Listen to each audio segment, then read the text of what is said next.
little over the weight, you know. Like, hey, you I probably gotta, balance back out. some of us, we gotta stop eating. Today is the last day we can eat until Thanksgiving, and then but we don't, we don't gain no weight. Yeah, right. Some of y'all lucky enough to be going to somebody's house that don't know how to cook that well. Y'all not gonna like, it depends on where you're going, Got on her name, Legal Shield. People are. It depends on where, it depends. Hey, Wilma, look at you. Ever got that hat on? That's nice. So that, Is it cold, Wilma, in California? No. You're on mute. You're on mute. it's cold every doggone where else. It sure is. I don't know. I was in South Georgia this weekend. I thought I was in Florida. I thought it'd be cold near Florida. Yeah. No, it's not cold. You're talking about California? Come on now, look at me. I'm in a tank top. I'm in San Diego right now. Oh, I'm in Los Angeles. It's not cold. I just want to put on a hat. What's the There you temperature go. over there, All guys? right, well, looking Elmer, good. Looking Elmer, good. you are a truck driver. We cannot gauge the weather by how you dress. Oh, man. What's the Yeah, they got me temperature working over in there San Diego California? right now. Oh, really? Yes, sir. San Diego's got to be like the best weather in the world, man. San Diego's weather is like, isn't it like somewhere like 70 to 75 year round out there? I guess. I don't know. You say you don't know. I don't control weather in San Diego. It's But weird. what's the weather today? Yeah. He like, I don't know. It's 61 right now. It says 61. Ah. Oh, well, they answered that question. If it's 61 there right now, it sounds like it is in Florida. My hometown in Buffalo, they up there buried under 66 inches of snow, 5.5 Yeah. inches. Whoa. Praying for them though. That's serious. Yeah. Oh, that's Come out, when you look out the window and can't see your car. There's something wrong with that. I knew it was parked over here. Something wrong with that. Yeah. And get out the house. 37 degrees. Mm-mm. Oh, see, I would have moved. I can't do no 37 degrees. I don't even go to Buffalo in the winter no more. That's a wrap. All right, guys. So we are going to be having just a general conversation today. I like conversation like one you will be having over Thanksgiving dinner. So we're going to be answering some questions. So if anybody has any particular questions pertaining to CDLP and group, don't be asking us no questions about stuff that don't have nothing to do with CDLP and group. Small business, we'll take those questions too, because that's relative. Small business is relative. Any other plans that you would offer to a CDL driver, those are all relative questions as well. Anything like that, we want to be able to take those questions and get them answered for you all. We didn't prepare a whole bunch of structured training this week, but we will answer questions. We know you guys always got questions. Instead of raise their hands. Yeah, raise your hand and we'll pull you up, and then you can we'll get your question answered. I'm trying to find a YouTube thing. Any here. questions?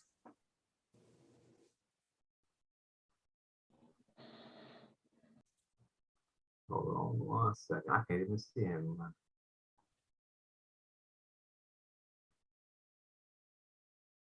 Okay, Yolanda got her real hand. You don't know how to use your hand. I got a real hand up. Yeah, I was trying to, get back in here. My daughter was talking to me. I just got in the house from a funeral, and she was talking to me. So I was trying to just raise it because I know I got questions. Let me see here. Hold up a little bit.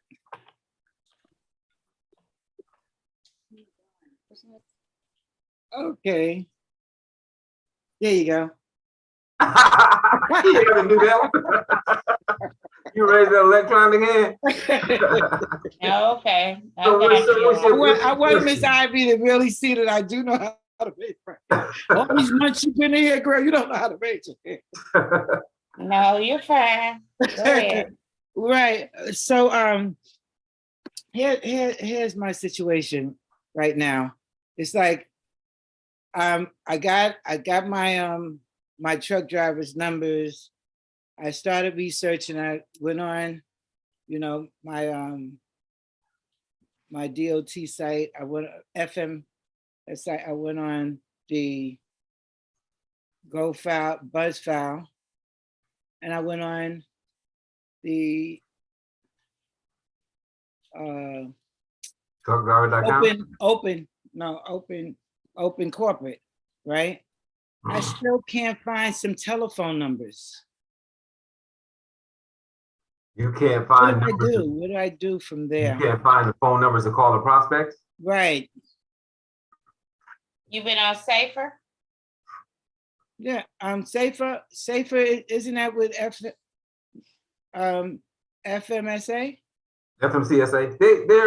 That's not. They're two different things, but one can like Safer leads to FMCSA, but Is that SM? I went on SMS. No, you need to go on Safer. Have Okay. you watched the 3rd annual training lately? No, I haven't. The last time I watched it, it was a few weeks ago, but I was really gearing on how I could research. So I didn't, finding out the corporate and the bus file. That's as far as I got. Trucking.com, but Safer. I may have went on there, but I don't think in this research that I do that because I'm having problems with my computer. So it's only a few things that's loaded up. I'm still working on that. So those are the 3 that's in 1, 2, 3, 4 that I have that I'm researching. So I could go in and try again with Safer. And then if not, where do we go from there? But if you go to Safer, Yolanda, the telephone number is going to be there.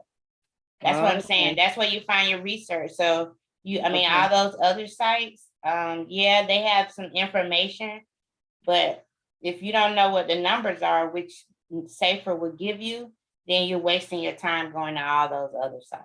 Right, because you ain't got telephone number you can't down. Well, I'm saying Safer, you're going to have a telephone number because by law it has to have a telephone number on there.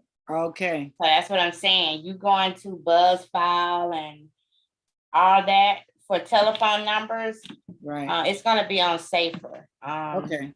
All right. Okay. So thank you. The other thing is, how do you balance individual and group? when you say balance, what you mean by that? It's like now I'm getting people that want to do individual signups opposed to me doing the group. For the CDL individual or family plan individual? CDL? Yeah, CDLs. Now, me and Sharanda may have different answers to that. With me, CDL family. if somebody contacts me about an individual CDL plan, I mean, I'll sell it to them, but I also try to find who they're driving for. I mean, if they're owner operator, then we're going to try to go in and do a small business plan and who else drives for you and all of that stuff. If they're driving for a company that's got, I don't know, 100 trucks or whatever, hypothetically speaking, I'm going to use the fact that I enrolled them into the plan to try to get into that company. That's what I would do with the individual, but Sharanda may do something different with that. So, I'm gonna sell the individual. He's the one that approached you. Find out where he works and all that. That'll come, but I'm gonna service him first. Okay.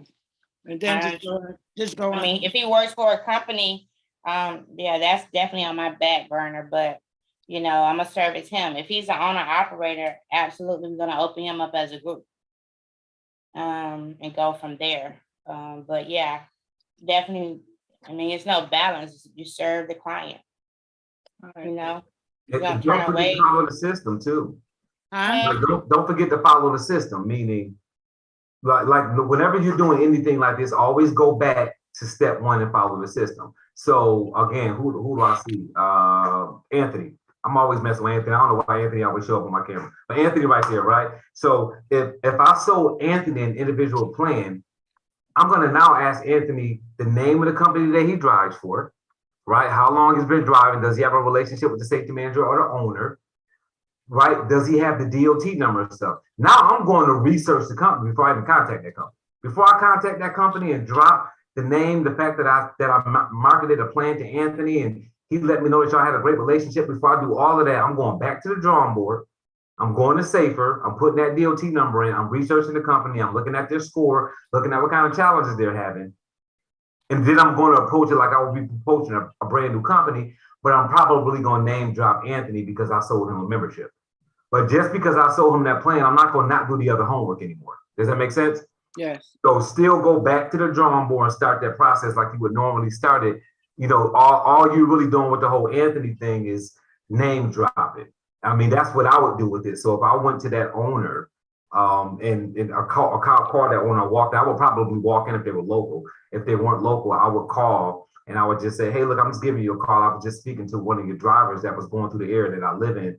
And he wanted to pick up a plan, which was really, really good because him protecting himself in the case that he gets into a tragic accident or a violation, citation, inspection. He's just put himself in a position to have a qualified transportation attorney deal with that so that it doesn't, it doesn't really affect you as bad if an attorney gets it, erased or get it lowered or reduced or whatever, however you call it. In that sense, right? That's my conversation I'm starting with. I'm saying, hey, look, I've just given you a call to see whether anybody else in the company has a plan like this or whether we can come in and help you guys out. I did take a look at your company before I gave you a call, and I see that you guys got a couple of violations in this state or some things we can help you with based on inspections and blah, blah, blah, blah, blah. Now I'm having my conversation, right, with that person because I did my homework. I sold a plan to Anthony. That's the approach that I would take with it. If it was a big company, I would definitely call a field trainer. If if it's like if they had a few drivers, 13, 14 drivers, and you feel like you can handle that, that's one thing. If you don't feel like you can handle it, and this is not just for your line, this is for anybody. If you feel like you can't handle this company, you don't really know what to do, I would call a field trainer and say, look, I sold a driver a plan, I put the information, I researched the company, I'm ready to call them. I want to make sure I've got a field trainer that can help me close this deal. And then work with the field trainer to help close that deal. That's how I would approach that if that was me in that scenario. But again, Sharanda, she does more sales than me, and secondly, she's got a different approach a lot of times because she does things her way, which is it's a scripted way, but she does it. She fills her script out a little bit different. So I would let her say how she would deal with that on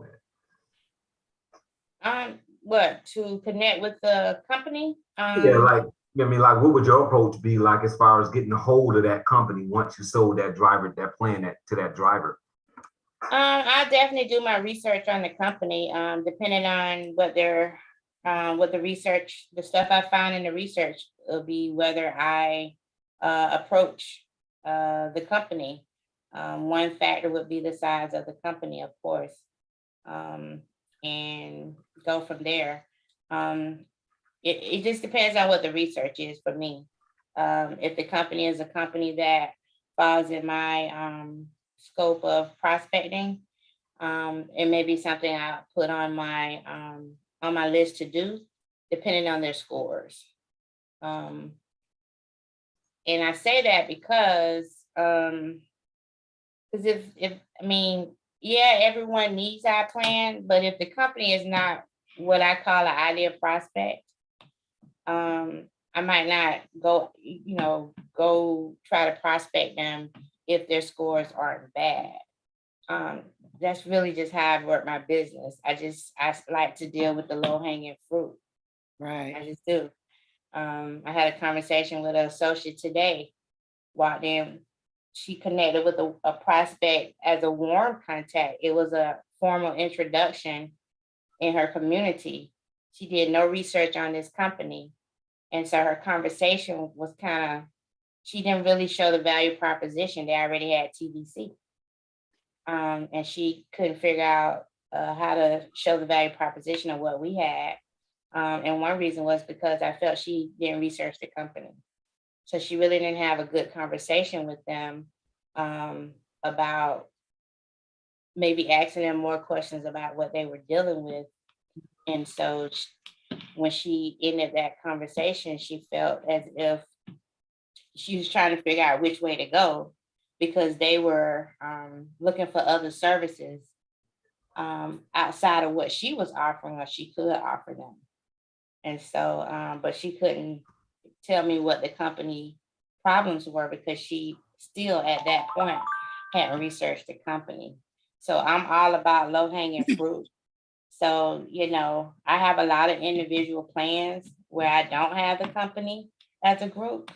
It's just, I service the referral, I service the driver. And I just hadn't felt like the company was a company yet that I maybe wanted to approach.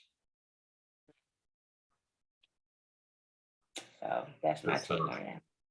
Yeah. So, and remember, guys, that low hanging fruit is important. Again, don't make your job more difficult than it needs to be. If you have some reason why you're going after specific kinds of vehicles, because that's one of the things, Sharenta and I started to go over today was the actual vehicles. I'm gonna pull up the vehicles and show them, but I'll wait until after the holiday to do that. But you just go after people who need service. I mean, just don't make your job difficult. When it gets to a point to where we got all the truck drivers covered, right? When all the truck drivers in the United States got the plan and you feel like you want to go after tow trucks and all that, go right on ahead. But I would just tell you right now, with all the issues that these 18-wheelers are having, these container trucks and these hazmat trucks and these regular power units with these trailers connected to them, that's who I would go after, because those are the ones that are having the issues.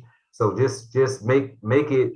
Don't make it difficult for yourself going after vehicles that you don't understand how they operate and how their safety score affects the company and all that kind of stuff. So low hanging fruit is really important there. And really, you know, if you research these companies, it's more than enough companies out there that's having problems that you can definitely sell, versus trying to convince those that feel like they don't have a problem, you know. So I think Bob posted something in the Facebook group. Companies are closing every day because of their violations. You know, so if you really research those companies and see that they're having problems before they get to audits and things like that, we definitely can help them. So if we focus on that, it's more than enough for all of us to really have never run out of prospect. That's the great thing about this division.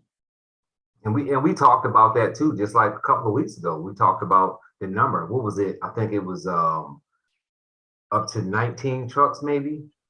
Companies that had up to 19 trucks, those two categories from 0 to 19, it was two separate categories. Between those two categories, there were over 500,000 companies who have less than 19 vehicles in their fleet. So you're talking on 500,000 prospects. And remember, Monday through Friday, you still got almost 1,000 new companies that are getting started still in this market. Yeah. So let me do something real quick. Can you Okay, so for those individuals, let's start this because we got people that's been on the call for many times asking questions as newbies. So let's skip back because we might have some new people. We just had a CDLP training this past weekend. okay.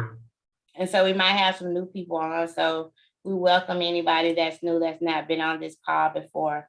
And so everything that we reference, Dunbar has a Facebook channel, a YouTube channel that houses all the replays. That's where the research and all that comes from.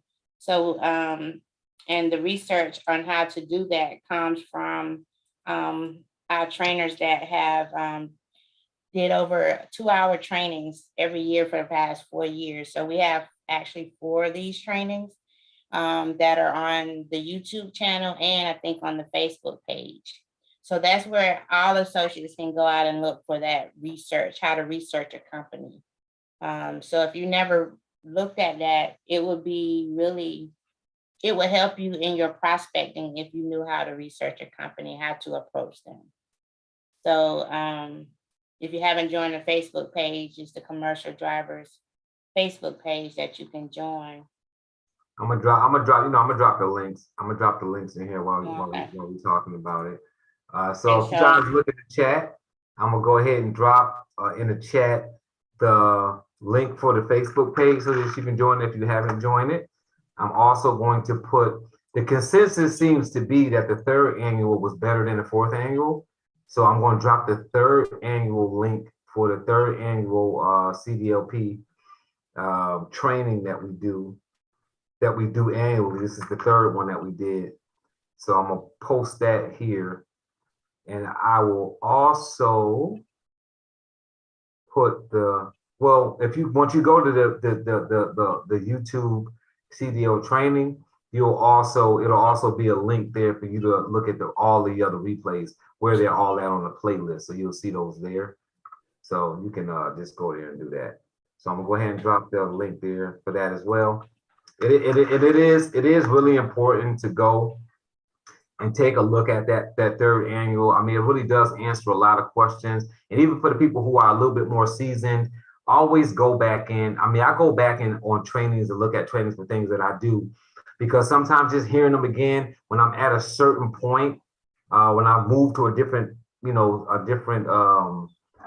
section or space in that type of work, I go listen to the trainers again because I take different notes. So it's good to go back and look at it again to just remind yourself, because sometimes we forget about the things that are being said by the individual who is doing the consultation type work for these companies.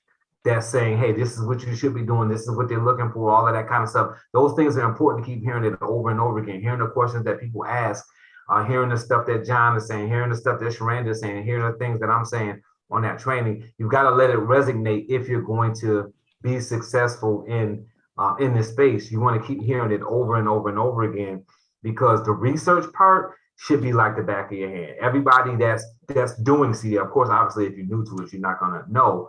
But if you've been doing it for any amount of time, especially here with us, you've got to know. Pull that company on truckdriver.com. If you're just randomly pulling companies, go to truckdriver.com, pull a company, and you can click right through there and get all the way to Safer.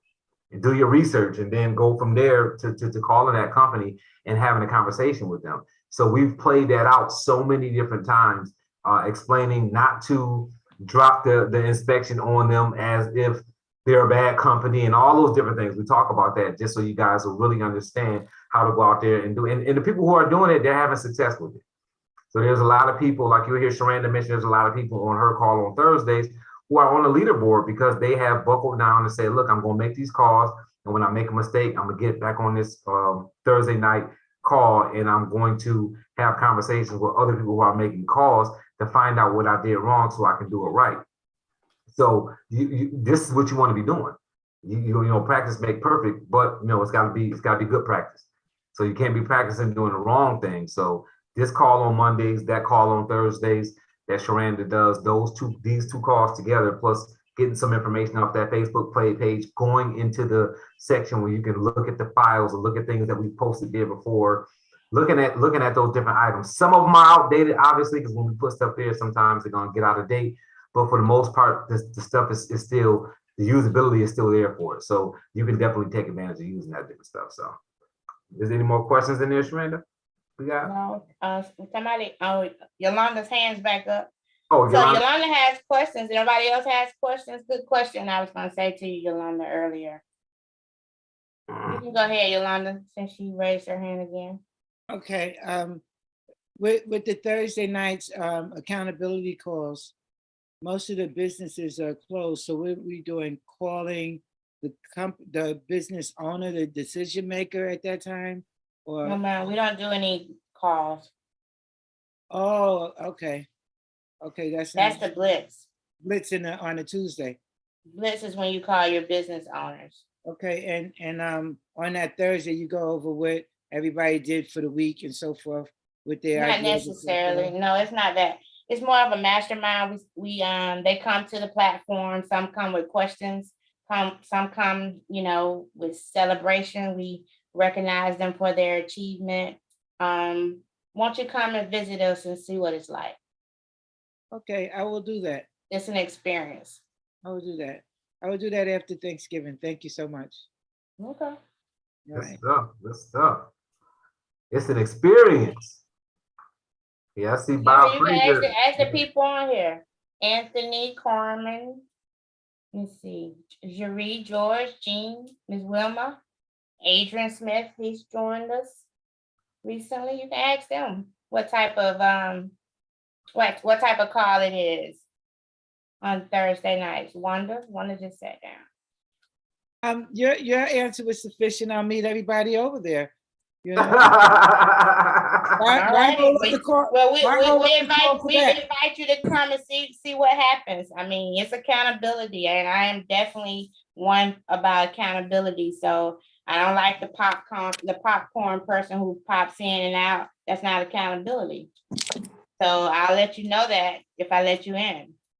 Okay, so you're saying once I So I'm gonna let you in though the first time. just keep on going then. Like I need you to keep coming. That's what accountability All right, is. that's cool. Right? That's cool. I believe that it'll be something good for me, and I'm working on some serious stuff here. So yeah, I'll take y'all up on that. Come on, yeah. It's a lot. We welcome you. We welcome you. That's what it's about. It's about getting stretched. It's about getting stretched. Getting stretched. That's what that's up for. Something else too about on that same end, like what we're talking about now, accountability. We were talking about the shadowing. I got a couple people doing that now. The shadowing, or where they found somebody to Zoom with. To do is that they're on their Zoom, and they're making their calls more than just the blitz day. That's really working for people who are doing it. You know, find you somebody who's willing to make calls that you can set up a Zoom and y'all both on Zoom and both make calls in y'all own space, but you feel like somebody else is in the room with you, even though they're not there, they're at their place. You just don't feel like you're alone making those phone calls. So I would say try to find somebody that you can do that with. You don't have to have a bunch of conversation with them. Just agree to be there at the same time, cut that Zoom on, and go ahead and make your calls on your phone and take your notes, do whatever you're doing. And you know, if you get a bad call, you know that person's on Zoom and you can make a joke about it or whatever, and you don't have to go anywhere. Good way to make calls with people when it's not a regular blitz day where you have all those people making calls at the same time, because Legal Shield only does that once a week, but you should be doing that as many days as you possibly can. So I would definitely make sure you're doing that. So any more questions about anything else? Well, I can't even see nothing. What my little thing? No, nobody else had their hand up. What? Okay, Aline Taylor raised her hand. Miss Taylor, what's up? I thought I saw you. Where you go? She out in the corner. Let me see. You might be muted. Yeah, she's unmuted, looks like. Now we connected? I can hear you now. How are you? I'm pretty well, thank you. And y'all? Good. We are doing excellent. Okay. 2 questions. 1, I met a prospect Thursday who is the husband of a young lady who grew up in church with me. Her husband is a commercial truck driver. What kinds of ways can I let him know the benefits of having the CDL coverage along with the ID Shield? He did mention that he didn't have anything to protect his identity and subsequently his CDL in the event of identity theft, but he did say that he had a previous situation with his credit cards being compromised.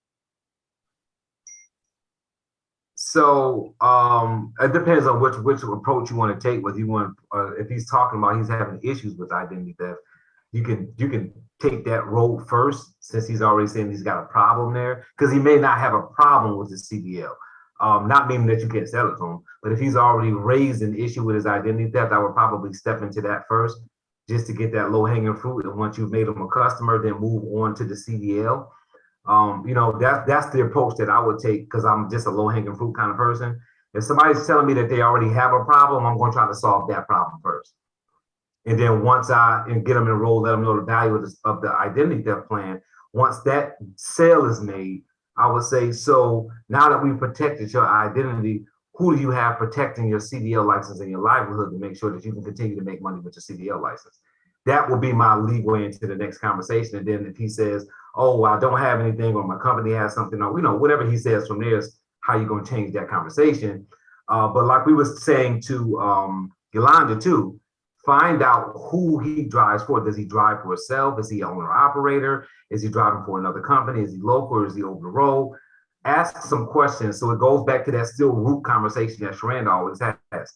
Ask a bunch of questions so you can figure out exactly what kind of prospect it is, so you'll know what is available to market to that person, right? Because the more questions you ask them, the more answers they give you, the more you know what you can market to them, right?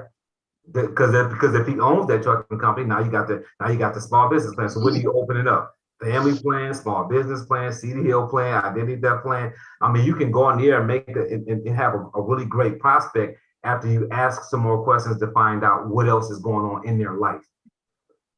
Yeah. All right. Is there a set of questions posted somewhere that we can use as a guide? There is not, because that would change too much. What I would tell you, because that's a good question. What I would tell you is sales is about just knowing how to talk to people, right? Not even knowing anything particular knowledge wise, right? So if I'm talking to you, I'm talking to Ms. Taylor, this is just general conversation. We're talking, I already know you have an identity theft issue. So naturally, after I solve that challenge with the product that I offer, because I know I sell something for truck drivers, and you're a truck driver, because you may possibly own a business, because you could be the owner operator of that trucking company, right? Because I know you obviously have a family, you're married. So we know you got the family there. So we know that those are other products that we can offer. So now I'm asking questions to find out the need. So that always is going to change depending on who you're talking to. So you just have to get yourself in that space to just be able to start asking questions that would prompt them to answer them in a way that you would know whether they could use our product. So I would say, when it comes to the trucking, what do you have protecting yourself? And if that person says, well, like Sharanda said a couple of weeks ago, I don't get any violations or citations or whatever. Well, have you gotten any inspections? How have you dealt with the last inspection? Do you have any issues with your MVR? How did you deal with those issues? You're asking those issues because those are issues concerning their license.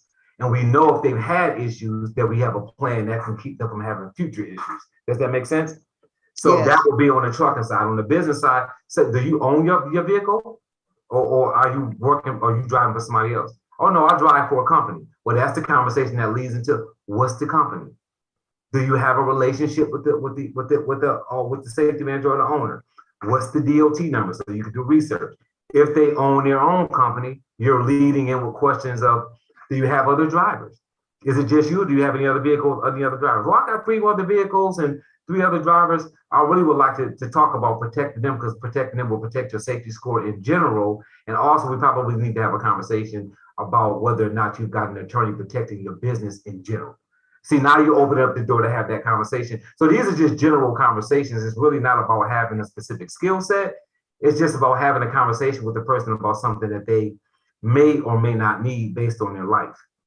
And those questions get easier as you do them more and more times. The more times you do that, right? But don't think of it as a sale. I know you're a saleswoman, right? Because you're in sales, but just think of it as a conversation. Ask them questions, and when they give you answers, write that answer down and just start connecting the dots. That's my opinion on it, right? That's my take on it. I try to keep it as a conversation because to me it's always about mindset. If I feel like I'm being salesy or I'm attacking them for sales, it changes how I ask questions. If I'm just talking to that person and I know what I sell works, I know it will help them. Now I'm just having a conversation which will set them up to become a prospect for certain products that we offer. Right? And if they don't need it right now, then they don't need it right now. That's fine. But those questions will certainly open the door to find out, because you're going to control that conversation with questions. So I know I said a lot, but I'm going to turn it over to Sharanda, because I'm sure she got a response to that as well. No, it's about asking questions. I think what I found is that you told us it was a warm contact. You went to church with them. You went to church with the wife or somebody. It was a warm contact. So you know them. I think we lose ourselves because we put in the sale before anything else. I mean, you know them. Just talk to them. Just like you say, have conversation. You're concerned about saying the wrong thing or the right thing because you're thinking about the sale. but it's a warm contact and you know he's a CDL driver and you've had enough conversation to know that he's been compromised with his identity, right? So it's just, you know, just asking more questions, you know. Just we call it nosy, but just ask questions and they'll stop you when they feel like you are intruding, right? Like you are asking too many questions or you maybe, you know, you're going a little too deep. But the questions really, when you think about it, just like Dunbar just said, you know, when you think about asking questions, yeah, it's a conversation, but you as the salesperson, you're directing hopefully the conversation. So you ask the questions that will eventually, I ask questions because I want them to hear them answer them themselves. And when they answer them, I can come back and say, well, Miss Taylor, if I heard you right, you said whatever, whatever, whatever. Now I'm not selling them. I'm just sharing with them what we have to offer from the information that I asked them and they share it with me. I'm just giving them a solution to whatever problem, but my questions are definitely geared around the product that I'm trying to offer. Yes, thank you both. Now, last question is, most likely with the exception of this week on Thursday, Sharanda, when do you do your accountability calls, please? Thursdays, but it's not this Thursday. You're right, it's a holiday. So we'll fall back in line next Thursday. When and on where? You've never signed up for the accountability call? I don't think I have. Okay. Well, I'll post a link in the chat before we get off and you can sign up. It's a link on the Facebook page. Are you on the Facebook page? I think I am. Yeah, you on there. I know you on there. Oh, Okay. Yeah, because I'll talk to you back and forth on there, so I know that you on there. Yeah. Okay, well, what I'll do is underneath the accountability, I will tag you in that post and you can register right there and you'll get an email next week. all right. Thank you so kindly, both of you. Absolutely, absolutely. Can you tag me too, Sharanda? Sure. Thank you. It was something that you said, Shran, and I forgot that fast. You said something I was about to say something about that you just said. Oh man, tell you, man. Well, 47, we 47 lose ourselves. Well, we lose ourselves. The warm contact. Shoot, you said something I was going to touch on about the conversation that the conversation with the person that you was talking to when you asking questions. It'll come to mind. But you said something I wanted to touch on. Oh no, I know what it was. It was a classic sales tip that you gave. When you always say back to a person what they're saying to you so that they realize what they said. It's the same method of when you call a person, if that person says call them back, right? You say to them when you call them back that they said to call them back at that time. That's just a sales tip that makes that call so much easier. So if I have a conversation with Carmen about buying a small business plan, and she says, well, right, it's just really not a good time. I really would rather do it in February of next year. And that's when I really want to get set up. So if you can reach back out at that time, I'll say, so you think it's better for me to give you a call in February? Yeah, the first week of February. So do you want me to call you on a Monday or Tuesday? Right, Tuesday, 1 in the afternoon, morning, 8 or 9. We say all that. Now I'm gonna recite all that back. So I'm going to be giving you a call back the first week of February on a Tuesday at 9 in the morning. Is that good? Now I've just said back to Carmen what she expected me to do. Now when I call Carmen back in February, I'm going to say, hey, Carmen, this is Robert Dunbar. I'm calling you from Legal Shield about the small business plan. The last time we spoke, you suggested that I call you back on the first Tuesday in February at 9 o'clock in the morning. Is it still a good time for you? That keeps that person from feeling like this guy is bothering me or this girl is bothering me, because now it's like, oh, I did tell him to call back at this time. I did tell her to call back at that time. So it's important to write down what they say. It's important to write down if they say my kid is sick, or I'm going out of town to go visit somebody, or you know what I mean? Oh, you know, my husband, my wife, you know, broke their leg, and right now it's not a good time. It's good to bring that back up. So how is your wife doing? I know last time I spoke to you, she just broke her leg. Is she healing fine or whatever? Have that call, have that concern that you were listening to that person, not just calling to sell them something. Those are just general sales tips that will help you. It will just make your closing rate higher. The conversion rate is easier when people feel like you care about them. You're not just selling them something. So that's really important what Shranda was saying there. Go ahead, Shranda. And you said that too. That's something I learned too, because when we get into, because what I learned that these prospects, a lot of them are busy. So when we call them and we follow up, a lot of times we don't get them, right? Like they can tell you, call me back this afternoon, and you don't get them. They tell you that.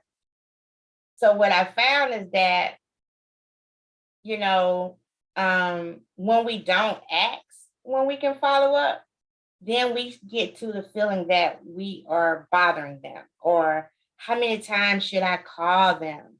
Well, as long as you're doing what they say, you continue to call. We feel some type of way because we feel like we don't have permission to call, or we are harassing them, or we're calling too much. But if every time you hang up the phone, I do that to this day, because it just took that pressure off me to think I was harassing people. And you know, associates that I work with, I tell them, they'll say, well, when should I follow up? When did you ask to follow up? Then when did they tell you to follow up? Right? Because if you hang up the phone and say, Yolanda, when is a good time I can follow up? And you tell me, oh, call me on Thursday at 2.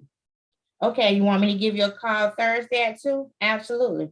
So I'm gonna call you Thursday at 2. And if you don't pick up, I'm not gonna feel bad. I'm gonna say you're busy. But I'm gonna give you another call when I get ready. And I'm not gonna feel no type of way because you didn't pick up when you told me to. But now I'm gonna try to get you till I get you again. But I'm still following up from Thursday because I yet to have connect with you. And I don't feel no type of way. But had you not given me, or I asked the time, now I'm saying, because people ask me all the time, when should I follow up? Think I should follow up? And the associates will tell you, I tell them all the time, stop harassing people. Ask them. I mean, seriously, ask them. Don't I tell you that, George? Stop being a stalker. George used to say all the time, when you think I should call him back? I can do a 3-way with an associate, and they have a 30-minute slot with me to do a 3-way. That associate is going to use up their whole 30 minutes trying to connect with that person because they want to connect with them. So they'll say, they didn't pick up right now, but I'm going to give them a call back in 10 minutes. That's to tell me you need to be available. Because they're going to call back. They're going to use up their 30 minutes, if they can, to try to connect with that prospect. But I tell them all the time, if you ask, then you don't feel no type of way. And I tell associates all the time, and I think this has really helped a lot of people, you know, that I work with. Now they realize that these, and especially the owner operators and the prospects that they normally focus on, which are in big groups. So a lot of the time the prospects are in the trucks, or they dispatching, they're running the operation. So when they don't pick up, they don't feel any type of way. All they say in their mind is they're busy right now. Right, George? Right, Jean? They're busy, right? And if you can put that in your mind, then all that pressure that we give ourselves when we're making dials, it'll go away. Because like Dunbar said, it's a mindset. So if you feel like you harassing them, you harassing them. You call them too much. You don't have permission. Feel like you harassing them, you harass them. I like that. Yeah. But if you call them and you say, well, they're just busy right now, I'm gonna call them back. I'm gonna put them in my rotation. It's a difference. It really is. This is sales all day, every day. And if you don't wrap your mind around the process, it's gonna throw you out the game. It's gonna freeze you up. You're not gonna pick up the phone. You're not gonna do it. So whatever it takes to trick yourself to continue to make these dials every day, you gotta do it. So Because when it's you say sales. put them back in rotation, so you guys got to understand you must have a rotation. That means you have to have prospects. That means you can't have 5 people that you call. If you're making 10 calls a day, you got 5 prospects. There's something wrong with that. So you got to have people so that you don't, because part of the reason of that we harass people, that we follow up too much is because we don't have enough prospects. That is a sign, right? That's a symptom of not having enough prospects, calling people too many times. Somebody told me that one time, and a lot of top producers have told me that in the past. You're focused on that one person because your pipeline isn't full. If your pipeline is full, you're gonna forget some people. But if you focus on that one person, oh my God, that's the only person you probably got in your pipeline. Following up, harassing, stalking. Yes, call them every day. And then have the nerve when you get them on the phone, say something slick to them. I've been calling you all week. You must have been busy. You told me to call What you. you Why gonna call me you to pick tell up? me something like that so I can hang up on you? Why you ain't pick up? You try to qualify for something. So it's like, you've got to have more than one way to follow up too. So remember that too. You guys are in sales. So you got to have other, I was watching the video the other day and it was a guy showing people the difference between having a 9mm in his home to protect his home versus a shotgun with buckshots. And he was saying it's better to have a shotgun because you can do more damage and you can shoot. You can not be as good of a shot with a shotgun and hit somebody. He was saying you got to know what kind of weapon you should have in your house. When you're doing sales, you got to know what kind of weapon you're using. If you call somebody and they don't answer the phone, be able to send them an email. A qualified email, not an email asking them why they didn't answer the phone. You need to be able to send them an email with some good information because sometimes when they email you back and say, oh, thanks for this, you can now email them back and say, oh, hey, good to hear from you. Hey, I reached out to you the other day like we spoke about, but I didn't get a hold of you. I'm sure you were probably caught up doing something. Just let me know when it's a good time for me to give you a call. Now you can email them back. Sometimes you can get a hold of them another way. So your only angle cannot be, I'm going to call until they pick up the phone and answer the phone. You've got to be able to send an email. You got to be able to connect with them, maybe on social media. Do they have a social media account that you can connect to? You got to have a variety of ways when you're prospecting, especially in this day and time. This is not, 40 years ago when all you could do was pick up your Howard line and dial somebody. Now there's all kinds of ways to get a hold of people, and there's all kinds of prospecting tools. That's why one of the tips that I give is always ask what they want. Stop giving them what you think is the best legal shield stuff, because that's what we do. Oh, I like this, well, I send it to everybody. Right? If a person doesn't like to look at videos, then it don't matter how good video is if they don't open it up. If a person don't want to read long emails, then you sending a long email is not going to help you. I don't care what's in it. So you got to know, you got to have different types of, because people are different. People are different. There's a lot of truck drivers with flip phones still. So all of that fancy stuff you call yourself sending, it don't even go through their phone. I mean, it's just plain and simple. So you just got to know, try different things, have just a whole suite of stuff, because then it's fun.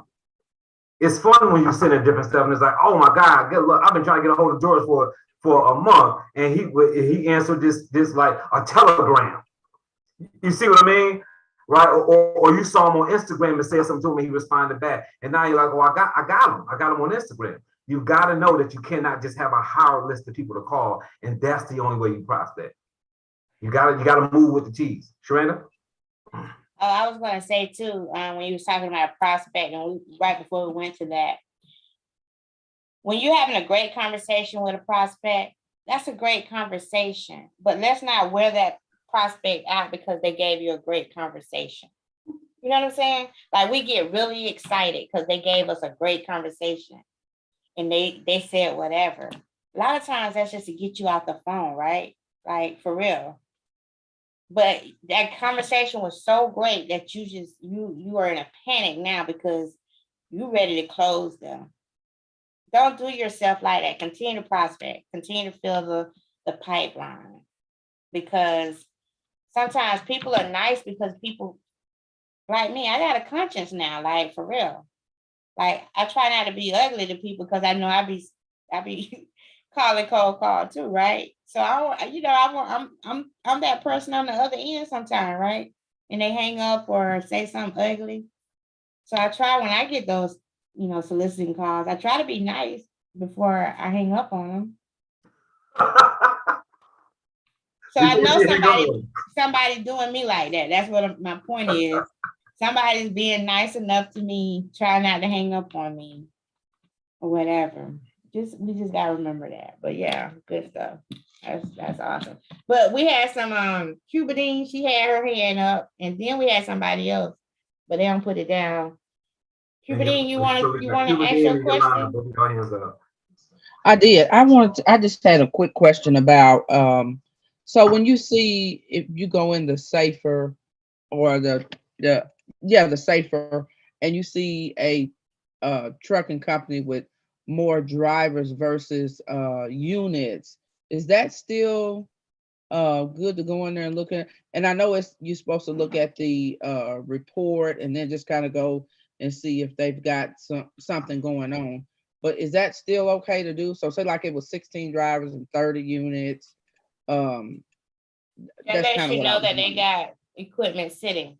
That's one way to tell you that they have equipment sitting. If they have more trucks than drivers, they probably need drivers. And they have equipment sitting. And equipment can be sitting for a number of reasons. I mean, that's a good observation, Puberty, and that's just another conversation piece. You could say to them, hey, you can ask them a question, how, the world says that it's a lot of, driver shortage out there. I don't think it's that. I think it's just finding qualified drivers. But, companies are struggling, putting drivers in the seat. But since you noticed that on that report, that could be a part of your conversation piece. Hey, Robert, I see that, you guys have more units than drivers. Have you had a problem hiring, getting some qualified drivers? That's just a conversation piece. And some people look at our benefit, truly it's an employee benefit if you prospect in a company, and it could be a benefit where they could put that on their offering, like home every week, weekly pay, protect your CDLs, that could be a piece where they draw drivers. So that could be something you could say, hey, we have a program that maybe you can, bring to your company and offer to drivers that maybe would be attracted to them. That would be a piece, that would say, this driver might say, I'm gonna go apply for this company because they have a program that protects your CDL, or whatever. But since you focused in on that could be one of the questions you ask, Hubert. But in our process of prospecting, when it comes to the violation, it's not really a big deal, but it's a good observation that lets you know they are losing money. So if you go, and I don't know, somebody can tell me who's been in Legal Shield in the resources. We used to have a flyer that was for a company. So you remember that, Dunbar? The truck and it, how you attract drivers, and that was one. They had empty. They had equipment that was empty. Yeah. And we helped with that. That was one of the things that we. I can't think of the name of it, but I know what you're talking about when it was. It was the company prospecting flyer. Yeah, that's what it's called. Right? Prospecting flyer. So, Cuban, so it's not a big deal in your prospecting, when it comes to that, but that's definitely something you can have conversation about, because you can say, hey, we have this program, maybe that will be a piece to attract, more drivers. Okay, thank you. Yeah, that's how you did. Yolanda, you put your hand down. You still good? You good, or what's happening? I saw your hand go up and come back down, so I know what you said the question.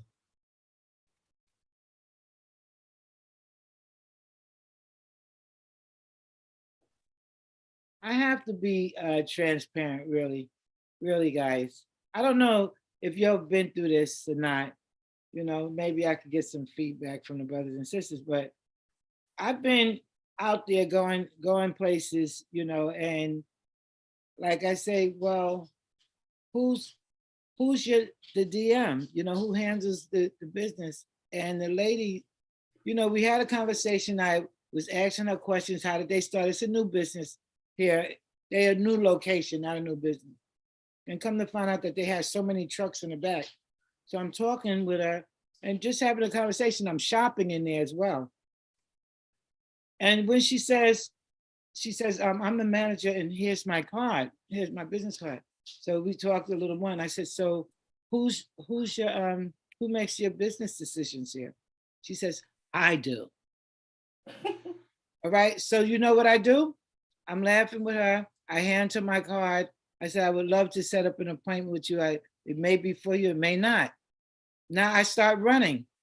And this is not the first time that that's happened to me, you know, and I was at this trucking company and I said, so she says she's the DM, right? She makes the decisions. And I said, so when can I come and talk with you and let you know what I do? And she says, anytime you want. I went stupid again. Okay, because now I'm like, I don't know if I'm not sure of myself, if I'm just like, I don't want to mess it up because they came on so smooth with me, you know, and welcoming. So I'm like, I just don't know what to do at that point. And this is happening to me a lot. I go out into the field. I talk better face to face with people than I do on the phones. I run from the phone, run face to face, and now I'm getting people saying, okay, you know, now I'm not doing anything with it. I'm running. I'm like, I got a list. And I'm like, I gotta get back. Ask you a question. Mhm. When you go out in the field, what are you expecting to get?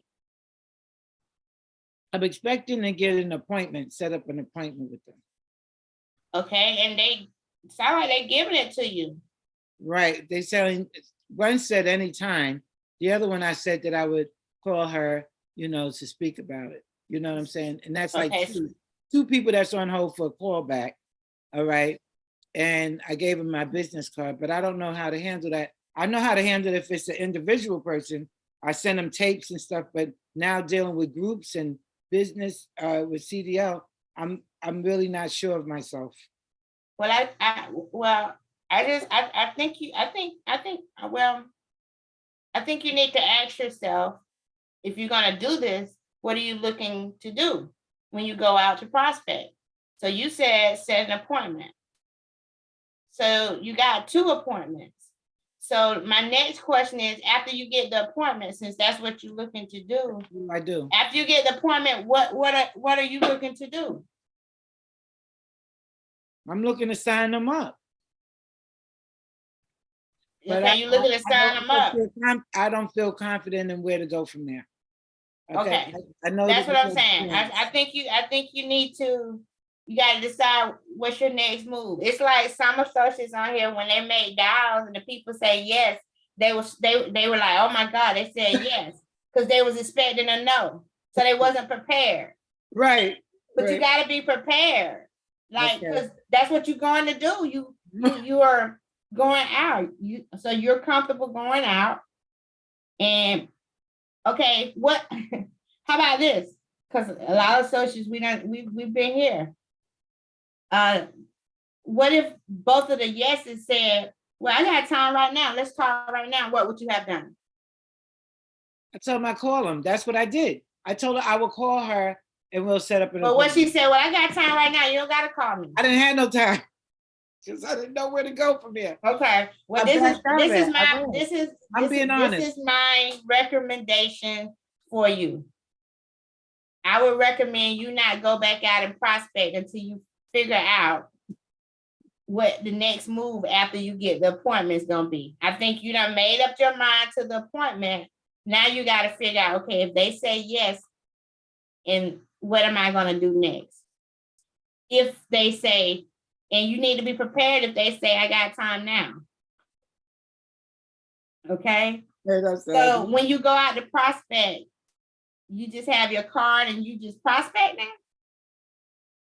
You're not looking for no right now appointment, because walking in, let me tell you how walking in used to look for me and my workout partner. Normally when we walked in, we normally walked in from 8 to 10 businesses in a day. And normally we walked out with 2 group authorization forms and probably a small business plan. So we walked in looking to close business. You know what I'm saying? So we were prepared. Like we walked in with a folder and we had everything in that folder we needed. You know, whether it was an interactive flyer, the adjudication process, the group authorization form, we had some applications if we needed them, whatever. That folder, one of us had that folder. We walked in looking to close a deal. So that's what I want you to, you gotta prepare yourself. You gotta prepare yourself what you want. You gotta, because you might close a deal right then. You might get the opportunity to say, the lady said, I got a few minutes, tell me about your program. And then she said, well, how I get this started? And if you don't have any paperwork, now you got to figure out what you're going to do next to close that deal. And you might lose a deal because you're not ready. I think what it is too, on top of that, what you said is because I have my folder with everything in it now, you know, but it's like you need a field trainer to close your group, right? So I was stuck on, you know, I can't do it without a field trainer. That's like going past what I came to do. No, I mean, no, you don't have to. It's great to have a field trainer, but you're going out into the world by yourself. You know, that's what I'm saying. We got to come up with a plan, a game plan. If you're going to go out and prospect, and you got to know that something may happen right then and there. So I'm going to turn it over to Dunbar because he probably can articulate that a little bit more than me. Right. Because I might go down the wrong road. Well, I tell you what, I appreciate the road that you went down. It's helping me and I'm getting it. Thank you. Preparation is key though. Just remember that. You always have to be prepared to know, because you're going in wanting that sale. So you got to be prepared. Dunbar?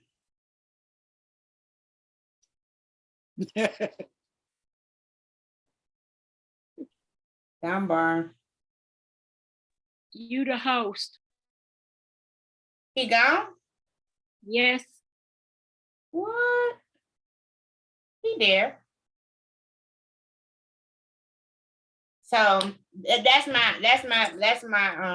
take on it. You have to be prepared, you know. So I want you to, because you work with John, right? I need for you to communicate with John on that. Maybe you can get him on the phone, right? When I used to touch bases with Lamar and Dunbar when I was out in the field. This was before a workout partner. I didn't really touch base with him in the field, but I definitely touched base with him after I got out of the field, because I knew I was going back in the field the next day and I needed to be prepared. So I would advise you to connect with John and y'all come up with a strategy on how that will work for you if you're going to go out into the market, you know, in your area, and he's on the other coast. And maybe you can get him on the phone and he can do a DM with you like that. I used to work with an individual in Virginia when he was actively in the business, and he would go out every day. He would get up. I would be headed to meet my workout partner, and he would go out in Virginia, him and his iPad and his folder, his clipboard. He actually had the clipboard. And I did many DM appointments with him on speakerphone. He would walk in, make the presentation, or he would even have appointments set. And I would be on the phone and I would close deals for him. So you and John might have to come up with that type of scenario, but you need to connect with your field trainer and see what he advised you to do so y'all can have a plan, since you're willing to go out into the community and knock on doors yourself.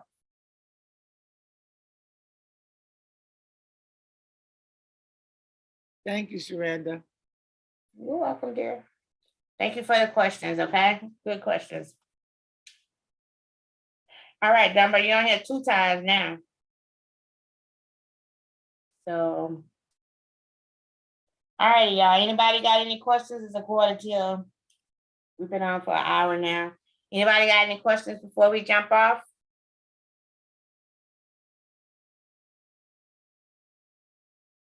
Nope. I have a question. Can you hear me? This is Mhm, Adrian. Adrian. mhm. Adrian, can you hear me? We hear you, Adrian. Okay, there we go. You know what? I've contacted a couple trucking companies, and one kind of surprised me because they had a lot of vehicles. And How did it surprise you? Did you research it? well, yeah, I looked.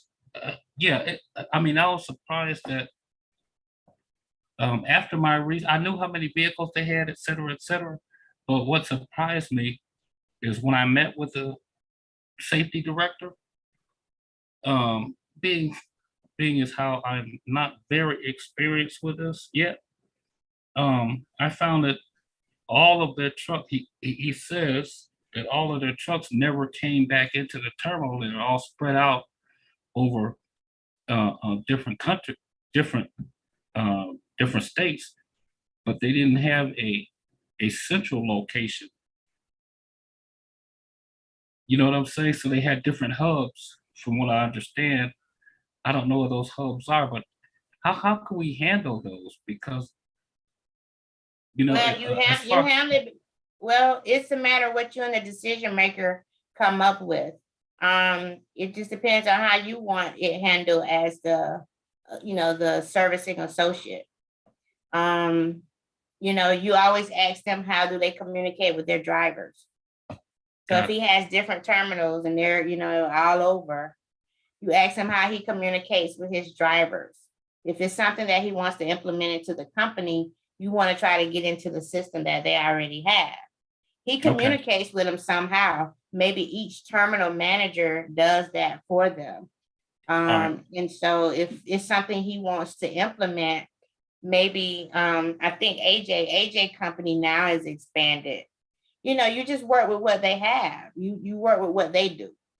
And so he'll tell you how he wants you to communicate with them if it's something he wants to implement. If they have, you ask them if they have safety meetings. Believe it or not, a lot of companies don't have safety meetings just because they have a lot of terminals. Drivers are everywhere. right, So somehow they communicate with them, whether it's through their ELD system.